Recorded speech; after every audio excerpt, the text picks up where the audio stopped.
Leader development is the most critical future investment that our Army has. The reality of it is that we are an organization that is based on values that focusing on developing our subordinates to achieve the organization's mission. So investment in leadership sets the conditions for our very organizational success in the things that we attempt to do. The Army is people, and people really accomplish the mission, conduct their operations based on the leadership they have.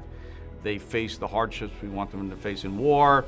They deal with all the adversity that comes away basically because of the efforts of great leaders and great teams. And so leader development is our process of building those great leaders, and it is central to what the Army does. People need to understand, and I think all soldiers need to understand, that leader development isn't just an officer thing.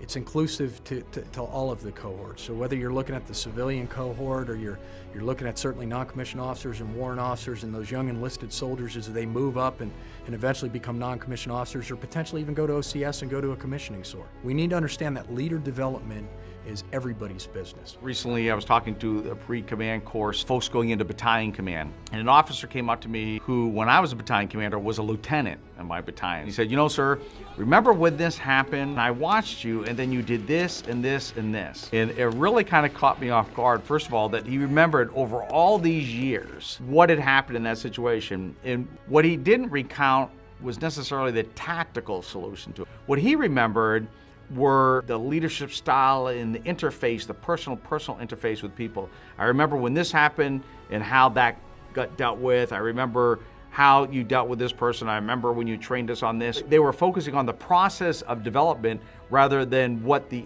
end result was tactically. I tend to think that people recount what the end result was. We attacked this hill, we did this or that. But more often than not, when I've interchanged with folks that we have served with previously, they focus on the leader development aspect of it and what they took away. Sir, what I took away from that was, and then you fill in the blank.